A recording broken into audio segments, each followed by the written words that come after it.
Arizona straight to the line. There's the snap to Murray. Murray looks left, pumps once, looking. A lot of time. Now he throws, and it's intercepted by the Lions. Picked off down the left sideline. Oruwariye picks up a block at the 30, 25, 20, Amani 10, 5, and he's spun out of bounds right there. I see you, 24. I see you.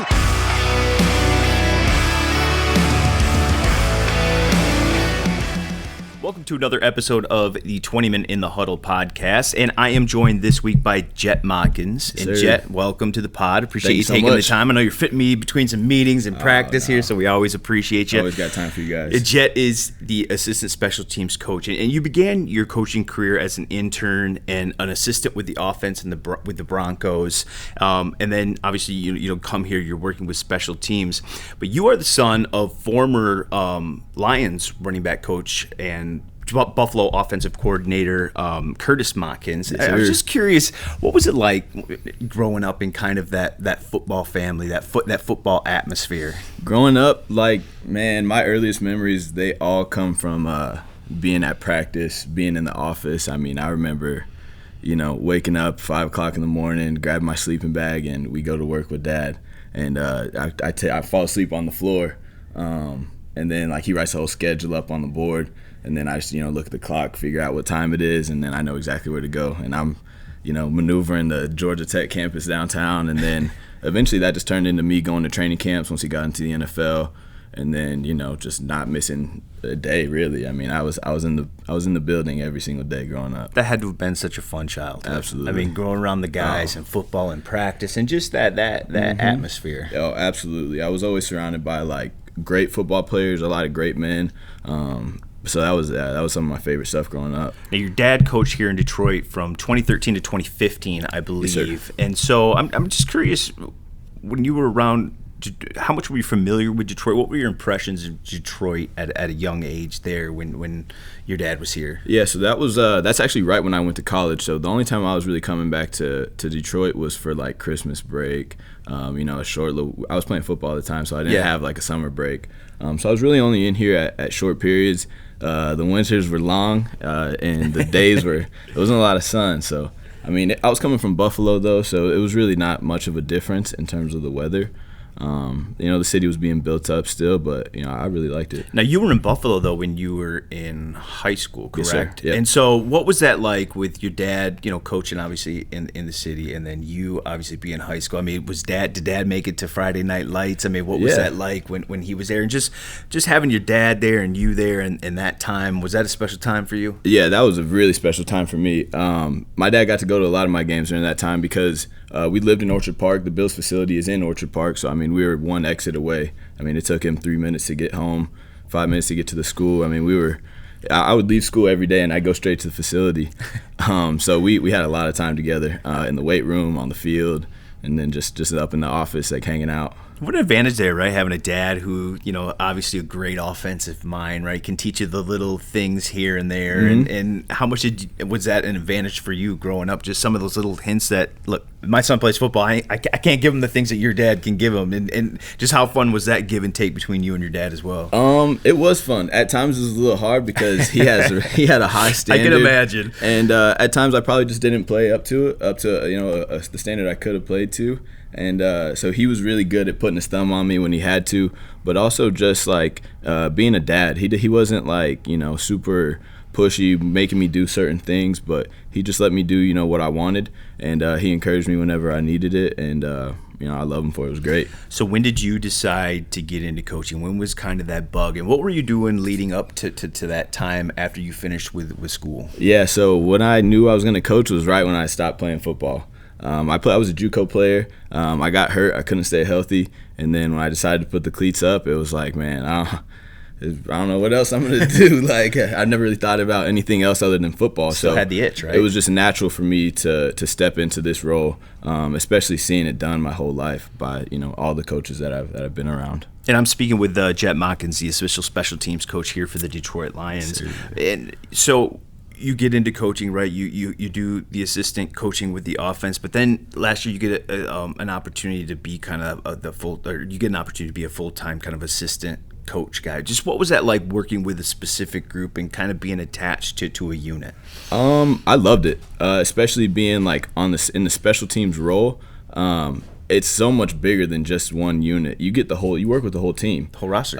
So like working with the receivers, it was a much more smaller group. I didn't quite have the same relationship with maybe some of the defensive players that I do now as a special team coach. I mean, I really have a relationship with just about every single player on this team, and that's one of my favorite things about this job. I love that, especially about special teams. And that's what's unique about special teams too, isn't it? Because when we get into camp at the regular season, there's so much changeover at the bottom of the roster, just how it works, and a lot of those roles are going to be special team specific and what you need and what you fit, and just what's it like to young guys who maybe have never played special teams in their life, right? They've been their star at Oklahoma State, they've been whatever, that middle linebacker, they've been the guy and never do special teams, and now they've got to transition to that role that might be where they make this roster, and just the buy-in there and getting guys to do it. Just what is that like, just really having your hand on every single aspect of this roster? It's definitely a learning curve for those guys that come in that didn't have a lot of special teams reps. So we got to get them caught up with the techniques that we're using, some of the schemes that we'll be doing, which really that's what we're doing right now. And then all summer in training camp is just getting in a bunch of hours, a lot of reps to get those guys up to speed. But really when it comes down to the game time, a lot of those guys that are exceptional defensive players or offensive players, that skill set bleeds into the special teams game as well. And those guys end up making plays in the return game and out in coverage. So ball players can play no matter what phase it is, really. It's just getting them up to speed with the techniques that we want them to use. One position group people are talking about a lot, maybe a little bit of uncertainty. Now there's, a lot of depth at the linebacker spot. Love those boys. Yeah, there you go. See, I know you get excited right away because linebackers to me just like totally translate to special teams. Oh, absolutely. I mean, just size, speed, combination, and everything. Being able to play in space, the good ones, a Chris Board comes to mind. And just how important is that position group in terms of developing a really good core special teams group. We look at some of the really good special teams in the past with the Jalen Reese-Mabins and that linebacker position always seems like that position where you can really get some core guys. Oh, absolutely. Out of the linebacker position, we look for just 4 core demons, like pure just playmakers, guys that are going to have a lot of different styles to their game, like the guys we have in our room you mentioned. Board, he can go out. He's a really physical player, but he can also slash around. He's going to go make plays. We got Woods, another slash around playmaker. We just drafted Rodriguez. He's a little bull. We got a lot of different flavors in that room, and those guys, when in the special teams role, that's a 4-core role, and we want dominators. I mean, you mentioned it, Germ last year, huge playmaker for us. So that's a lot of production that we're going to have to replace. And I think we got the right guys in the room. From the top to the bottom, it's just going to be sorting that out when training camp comes through all the competition that we're going to get them in. And it's why I love talking to special teams guys is because, like we talked about off the top, they know the roster. And it's not just specific to special teams as well. I mean, you guys know how all the pieces have to fit together. Right. And so with that linebacker group, obviously it's going to be a real fun competition to watch in training camp. Do you like the different varying skill sets that you have in that group? And can that be a matchup piece for you guys defensively? Oh, absolutely. That's a huge matchup piece. I mean, defensively, AG, I know he loves having like a lot of different pieces that he can work with. I mean, just being around coaching and being around ball, I think, if you're a play caller, you want to have, as many options as possible to have the success you want. And I think the players do that, and having that diversity would do that.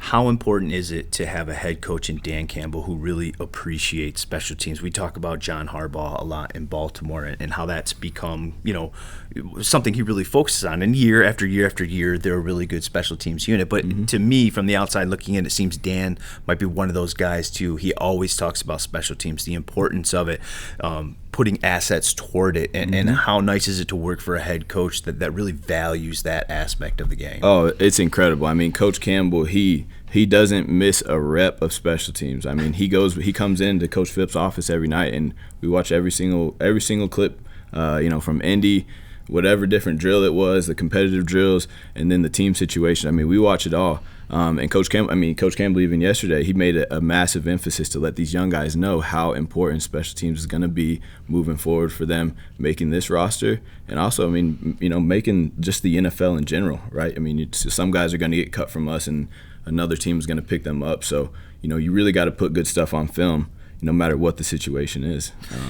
and it comes on special teams for a lot of these guys. And having a head coach that isn't afraid to maybe dial up a little razzle-dazzle on special teams, too. We saw that last year. That. You get excited a little bit there, right? Because are you like parts. one of those guys that just sits at night like, okay, I'm in bed, I can't sleep. All right, what's this crazy special teams play that I could set up there? And how open is Dave Fipp, the special teams coordinator, to kind of implementing some of that stuff and allowing you to be creative and kind of have your input in that Coach as well? Coach Fipp is great. Coach Campbell is as well. We're really, I mean, Coach Campbell's super aggressive, so he's always looking for, any advantage he could find in the special teams phases. And then Coach Fipp as well. I mean, something that we do is we practice fakes. We practice different fakes, and he gives me the freedom to, work on different fakes against our rush team that maybe we don't exactly have installed. And, that's a lot of fun for me because I just like to, I look at some of these offensive plays and I try to, build it into maybe a punt or, some type of return. You maybe saw that in the Senior Bowl. We had a little reverse going. Yeah. I mean, we're all for all that stuff. What's it like working with Dave? Dave, to me, seems like a great coach. Has obviously had a lot of success in this league. And to kind of cut your teeth under a guy like that, just how fortunate do you feel? Oh, I couldn't work for, somebody better. I'm extremely blessed to be working for Coach Fipp. He's a great man. First of all, he has, an extreme wealth of knowledge about the game. He's been in this position and in this league for quite some time now, and he's had the success that we all want to have. I mean, he's won a Super Bowl. He's had the top units multiple times. I mean, that's truly what you want as a coach, is your guys to go out there and have the maximum amount of success. And I think he pours into me every day. He develops me as a coach, as a man also, which is still important for me. I'm the youngest on the staff, so having some of these older guys to look up to and see how it's done the right way, that's big for me.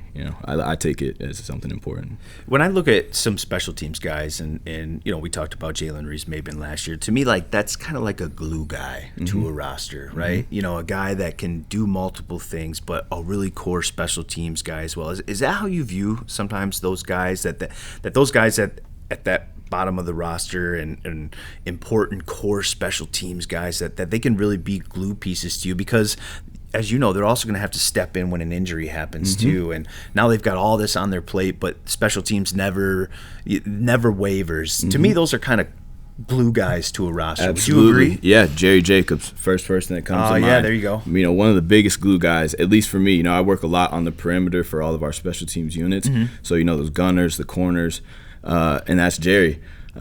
Jerry's a great teammate, and a lot of those guys are, but seeing a guy who he might not be starting or getting all the defensive snaps he wants, but he takes every single special teams rep with the utmost seriousness and intent to get better. His teammates see that kind of stuff. They see how he works, and that bleeds into every single part of his game. I mean, that type of success, when you work like that at everything, no matter what phase it is, like, those guys, they are glue pieces, and they really build up. When the bottom of your roster works like that, it just elevates everybody. And what a great example. I'm glad you brought Jerry up because, he's the special teams guy. He earns those big roles. And then there's some injuries ahead of him at cornerback, right? Yep. And then all of a sudden he gets his opportunity to play on defense.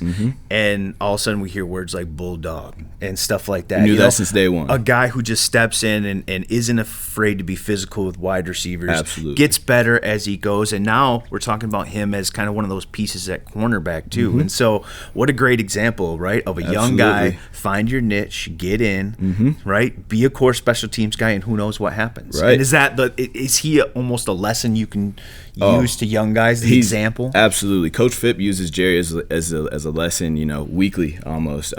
Especially when we're talking about those perimeter players, the young guys. We got some young DBs, and he's a great example to use every single time of how to come in every day, get your work done, attack your job with purpose, accept your role, own your role, and understand that there's bigger things down the road as long as you just keep on developing, getting better every single day. Like, your time will come. You just have to be ready for it. You're working on the outside, so obviously the gunner roles are really, really important. You mentioned Jerry. He's working his way back. We'll kind of see where he's at come training camp. But Bobby Price is a guy that's been there. Mike Hughes. Yes, do you have some guys? Has anybody maybe stood out a little bit? Is there a guy that you're excited about putting on in that gunner spot who maybe you think can make some plays for you? Yeah, I mean, there's a bunch of guys I'm excited. I'm really excited for Bobby. Bobby's gotten better every single day this offseason. He stays after practice, and we get extra reps. He's really intentional about the reps he's taking. I mean, he tells me what he wants to do, and we work on that exactly. Other guys I'm excited about. I mean, Iffy, I'd love to get Iffy out there and get that horse rolling. I mean, Iffy it's a big man out there. It's a big man that can run. He can get going. Yeah. Exactly. Trinity benching, he has a great skill set. A burner, can really get downfield.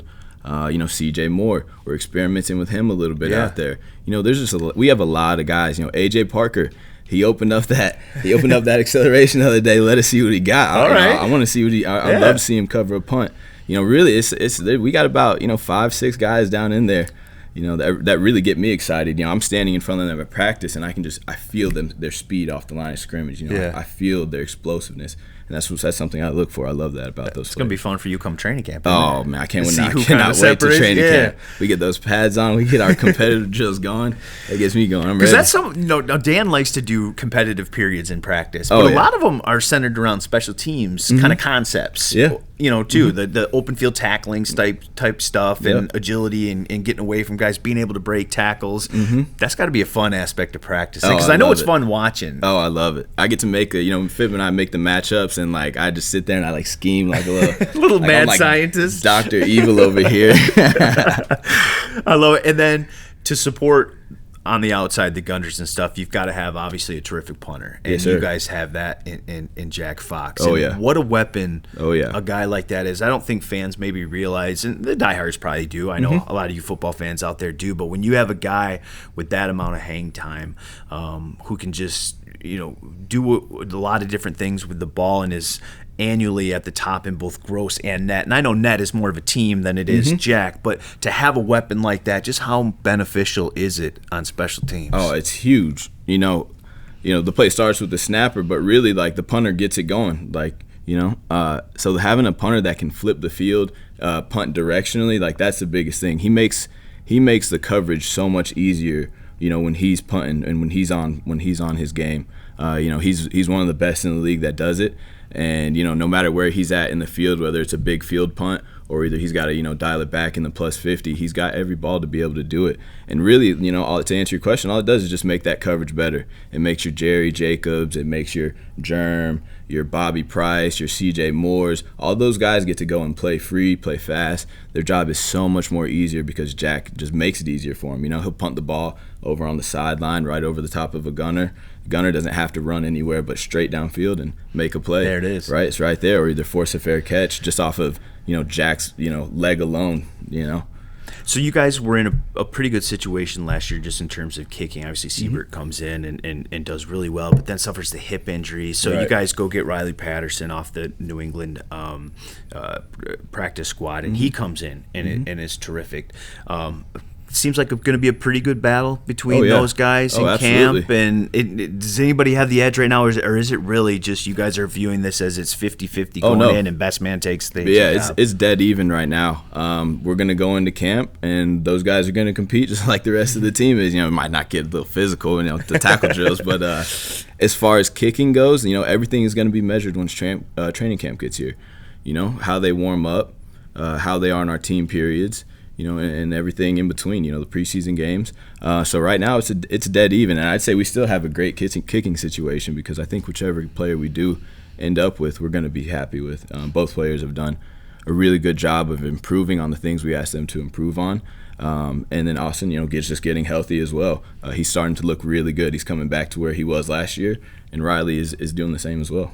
So I know we talked on the top about how you have to just have a pulse of the entire roster. Obviously, your focus is special teams, and that's where you'll be looking. But you obviously watch the rest of practice. You take a look at what's going on from an entire roster standpoint. When it comes to training camp, is there anything you're excited to maybe watch play out, position battles, a group maybe that's under the radar that could be really good? Is there something that jumps out to you just in camp that you're looking forward to? Camp this year, 9-on-7 inside run. I'm going to be over there a lot. We got our offensive line is incredible across the board. We have 3 first-round picks. All 5 of them are extremely talented players. We also have a lot of high picks that we just invested in on our D-line. Those guys are going to be going at it. Those are going to be bulls locking horns every day. Our linebacker group is also going to be included in that drill, as well as the running backs, which are 2 of our other, competitive group. another competitive group with a lot of talent, and all those guys are just going to go at it. I love those physical drills. And I love when it gets a little hot down there. Those linemen run a little hot sometimes. They get a little angry sometimes. Yeah, so too. I like being down there for that. I'm excited to go and see how that plays out, and I also just see how our receiver room develops. Yeah, we got a lot of guys who are looking to prove themselves and make some plays. So it's just, let's see who wants to go make the play. The play's got to be made. So all right, since you mentioned it, obviously we know how good of a punt returner Khalif is. He averaged over 10 yards per return. I think he was 4th in the league last year, and that's a terrific security blanket there. Jameson Williams, the rookie out of Alabama, the number 12 overall pick. I'm sure you watched some of that tape. That was pretty exciting to watch. How much will you and Fipp maybe nudge Dan a little bit? Hey, put the receiver back there a little bit. Let's see what he can do. We'll once he gets back out there, we'll probably throw little hints out there, try to get the keys to the car. I'm sure that's a Mercedes right there. Hey, he might be a McLaren or Ferrari. We got to ask him that one. But I think he'll probably be the one asking to get back there before anybody else. That dude's competitive and he loves ball, so it wouldn't surprise me if it went out like that. I heard that about him. I had Antoine Randall L. on the pod last week, and he said Jameson reminds him a little bit of St. Brown in the fact that you almost have to reel him in. Yeah. Like he wants to do special teams. Oh, yeah. He wants to go do this and this. And it's like, hey, St. Brown, you got to focus on this right now. Yeah. But Jameson seems like the same guy, just kind of a guy who just loves ball. Do you get that impression? Oh, absolutely. He lights up whenever, to me, he lights up when he's in this building. Whenever I see him, he's great to be around. Even out there on the field, everybody talks about when he steps between the white lines. He definitely glows then, but when he's in this building, he's locked in. He's in every one of our special teams meetings, locked in. We show a lot of his, special team stuff that he did in college. My favorite one is the gunner clip. I mean, he goes and he sends this dude into another realm. So and you don't see that often by star wide receivers. Right? It goes to that mindset that you talked about wanting to do special teams, just wanting to be a football player. I mean, he's a gritty dude. That's what, and Yeah. that's the type of guys that we look for. We look for guys that have grit. That most receivers probably wouldn't want to run down on a punt after playing a full possession on offense. But to run down, be the first one down, and then blow someone's face off, that shows who you are. That shows your football character. And this dude has exactly what we like. Especially a guy like him who, more often than not, is running those deep routes, those vertical routes, and now, boom, hey, run full speed and down and one hit more somebody. long play. Yeah. Yep. All right, another rookie I wanted to ask you about is Malcolm Rodriguez, linebacker. Yeah. To me, there's the smile. Yeah, your guy. And I know Shep likes him as well. Right. And just a guy who maybe has come in and maybe made a good first impression with just his ability to pick up the playbook and kind of jump in seamlessly. To me, he seems like he's got a skill set that would really translate to special teams. Absolutely. Smart, can play in the open field, got some speed, an athlete, former quarterback. Sure. You did everything, 4.52 type guy. Oh, yeah. Just what are for maybe the first impressions of that young man? Malcolm, very smart individual. Low maintenance player, and as a coach, that's a great thing. You can teach him. What does that mean, low maintenance? So low maintenance player is you give him something, a technique to work on one time. You explain it to him, the first time, and he gets it. You don't have to go back to him and try to re-explain it that way or find a different way to give it to him or another different way to give it to him, and then he can't get it out on the field. He takes verbal coaching, up on the board coaching, whatever it is, from the meeting to the practice field, almost instantly. And as a coach, that's a great thing because we have a lot of other guys that we have to catch up to the rest of the group. And if a guy can do that on his own and we can give him the techniques, he can then go and put in the 10,000 hours on his own, just work on the little things, the repetition of it. And Malcolm is an amazing job at that. How much pride do you and Fipp take in the fact that you guys made Rick Gosling's, ranking? He obviously every year ranks the top special teams units. You guys finished in the top 10 of that unit. And we've talked to Dave before, and he kind of tracks that. He respects Rick, and Rick's been doing this for a long, long time. Just how much pride do you guys take in the fact that as a unit overall, it's not just, we're a pretty good punt return unit, but also kick return, covering kicks, everything else associated with it. That's an overall ranking. How much pride do you take in being one of the better units overall? A tremendous amount of pride. No matter whose list it is, anytime you can be included at the top of a list amongst the best, that's where you would want to be. But really, it falls in line with our goals. Coach Campbell, he asked Fipp for our goals before the season. He just did that, I think, today actually. And we have, a couple of goals for our four major, our four core categories for special teams. That's punt return, kick return, punt, and kick cover. And really, we'd like to be top 10 in every single one of those. And if you average out where you're at and where you rank in that, those four major categories, and you take the average, that would be the best team. And we want to be the best team in all four of those categories. So it's just a big thing for us. Like we set a goal for it. And normally we don't just set goals to set them. Like we fully intend on achieving. And it seems like you got the players to do it. It starts with those guys. It starts with those guys. I'm speaking with Jett Modkins, the assistant Lions special teams coach. And before we go, Jett, camp is 6 weeks away. What is this time for you like? I know, do you get away a little bit? Do you have to get away a little bit? Can you get away? What's in your plans here for the next 6 weeks or so before camp starts? Yeah, I like to travel. I'm a big traveler, so I'm going to go out to Dallas for a little family trip. Okay. At the end of this month, I'll come back before the 4th. Head up to Traverse City for a little bit, check out Northern Michigan. It'll be my first time. Oh, you've never been? Yeah, so you're never going to do been. the Cherry Festival up there? Yeah, I guess I am. It's new to me. It's a great time. Cherry so Festival. my wife's father lives up there on East Bay, and so we go up there every year too. So you're going to love it. Oh, sounds it's good. I love amazing cherries. Food, drink, everything. It's good. Cool. And finally, Jett, what's the one thing you are looking forward to the most come the start of training camp? Is it a battle? Is it just to see how this roster goes, to see how much improved you guys are? What do you look forward to the most that first week of training camp? Just grinding, getting back to it, getting back out there with the players, being back out on the grass, getting better every day. I love that type of regimen, that every day, the all day, like we are all in on what we're trying to accomplish. And that's what I'm looking forward to, is just getting in there and putting in the work. We want to win a lot of games, man. Yeah. And there's only one way to do it, and that's to put in the work the right way. Okay, I have to ask you, let's finish on this. Because you have a really good grasp of this roster 1 through 90, are you guys in a better situation roster-wise? It seems like Brad did a really good job of kind of filling some holes and getting some guys that can help you out in the draft. When you look at this roster 1 through 90 from where you are right now, from where you were last year, how much more encouraged about the talent, the depth, and just the roster 1 through 90? I mean, every single player, that's came in this offseason since last season ended has just done a lot of good things, shown us a lot of great things. So I feel great compared to where we were last year.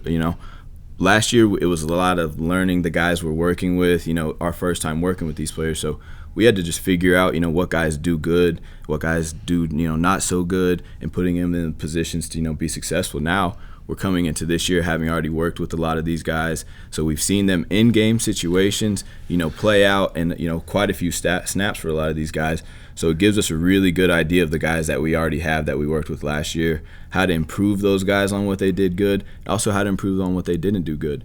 And then, just catching those rookies up, those guys that we didn't get to work with. It's just, kind of back at square one. It's way better having, the larger chunk of the team already have that work done. Sounds like the theme is hit the ground running. Oh, yeah.